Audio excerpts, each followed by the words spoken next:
بسم اللہ الرحمن الرحیم۔ السلام علیکم دوستو۔ امام احمد علیہ رحمہ نے اصحاب الاخدود کے تذکرہ میں نقل کیا ہے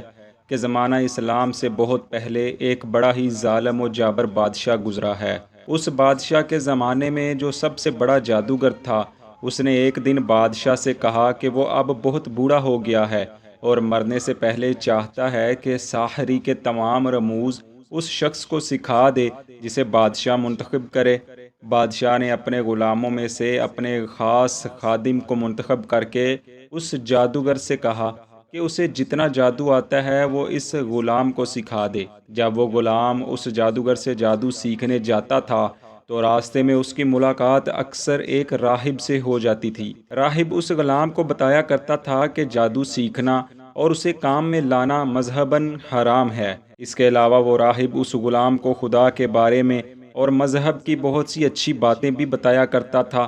جو رفتہ رفتہ اس غلام کے دل نشین ہوتی چلی گئیں، جس کے بعد اس نے نہ صرف جادو سیکھنا چھوڑ دیا بلکہ توحید خداوندی کا قائل ہو کر پکا مذہبی بن گیا، اور راہب کی طرح شب و روز کے اکثر اوقات میں جس طرح اسے راہب نے بتایا تھا خدا کی عبادت کرنے لگا، بلکہ خلوص عبادت میں اس راہب سے بھی بڑھ گیا جسے دعویٰ تھا کہ خدا کی عبادت و ریاضت میں اس کا کوئی مقابل نہیں ہے۔ قدرت کا کرنا ایسا ہوا کہ اسی دوران میں اس راہب اور جادوگر دونوں کو حکم خدا بندی کے موت سے ہمکنار ہونا پڑا۔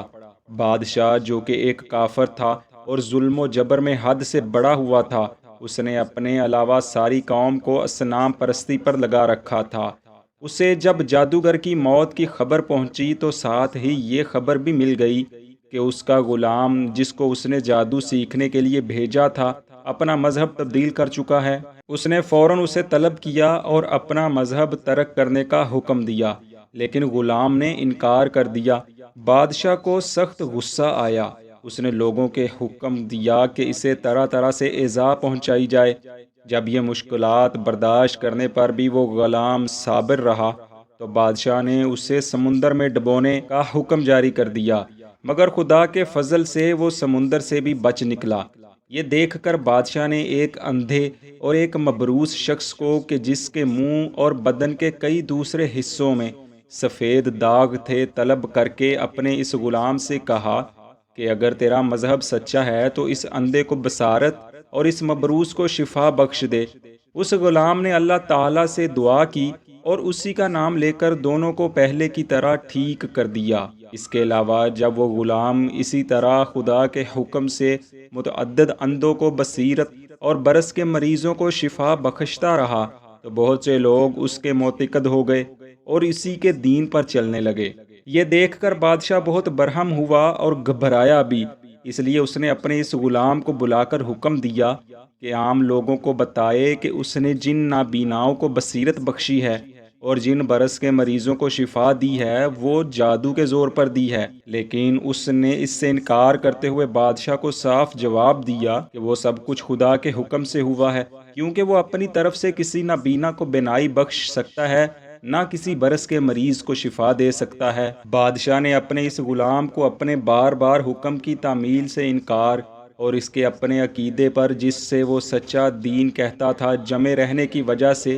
آخر کار حکم دیا کہ اسے تیر مار مار کر ہلاک کر دیا جائے۔ چنانچہ اس غلام کو ایک جگہ کسی ستون سے باندھ کر اس پر بادشاہ کے حکم کے مطابق تیروں کی بوچھاڑ کی گئی، جن میں سے کئی تیر اس نے اپنی ایک ہتھیلی پر روکے، لیکن دوسرے بے شمار تیروں نے اس کا جسم چھلنی کر دیا، جس سے وہ غلام بقضائے الہی فوت ہو گیا۔ چونکہ اس حق پرست غلام کو عام لوگوں کے سامنے تیروں سے ہلاک کیا گیا تھا، اس لیے بادشاہ کو یقین تھا کہ اب اس کے ہم عقیدہ لوگ اس کی پیروی سے باز آ جائیں گے، لیکن اس کے برعکس وہ سب کے سب اور مشتعل ہو گئے اور بادشاہ کے اس حد سے بڑے ہوئے ظلم و ستم کے خلاف احتجاج کرنے لگے۔ تو اس نے اپنے لوگوں کو حکم دیا کہ وہ لمبی خندق کھودیں اور اس میں لکڑیاں بھر کر انہیں جلائیں، اور جب وہ لکڑیاں جل کر انگاروں کی طرح دہکنے لگیں تو ان سرکش لوگوں کو جو اپنے پرانے دین سے پھر گئے ہیں اس خندق میں جھونک دیا جائے۔ چنانچہ بادشاہ کے اس حکم کی تعمیل میں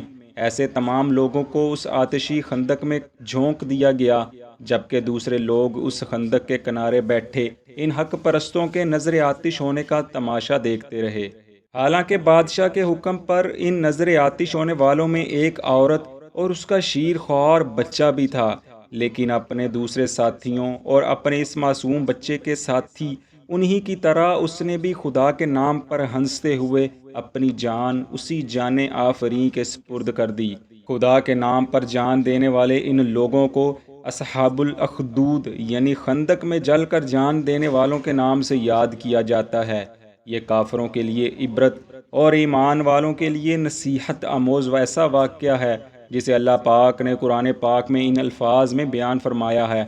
آسمان کی قسم جس میں برج ہیں، اور اس دن کی جس کا وعدہ ہے، اور حاضر ہونے والے کی اور جو اس کے پاس حاضر کیا جائے اس کی، کہ خندقوں کے کھودنے والے ہلاک کر دیے گئے، یعنی آگ کی خندقیں جس میں ایندھن جھونک رکھا تھا، جبکہ وہ ان کے کناروں پر بیٹھے ہوئے تھے، اور جو سختیاں اہل ایمان پر کر رہے تھے ان کو سامنے دیکھ رہے تھے۔ ان کو مومنوں کی یہی بات بری لگتی تھی کہ وہ خدا پر ایمان لائے ہوئے تھے، جو غالب اور قابل ستائش ہے، وہی جس کی آسمانوں اور زمین میں بادشاہت ہے، اور خدا ہر چیز سے واقف ہے۔ جن لوگوں نے مومن مردوں اور مومن عورتوں کو تکلیفیں دیں اور توبہ نہ کی، ان کو دوزخ کا عذاب بھی ہوگا اور جلنے کا عذاب بھی ہوگا۔ ابن اسحاق کے خیال میں اصحاب الاخدود حضرت عیسیٰ علیہ السلام کے دور نبوت کے بعد کے لوگ تھے، تاہم بعض مفسرین کا کہنا ہے کہ ایسے لوگ حضرت عیسیٰ علیہ السلام سے قبل اور بعد بھی پائے جاتے تھے جو مومنوں کو ایسی سزائیں دیتے تھے۔ اللہ پاک سے دعا ہے کہ وہ ہمیں ہر قسم کے ظلم اور جبر سے محفوظ رکھے، آمین۔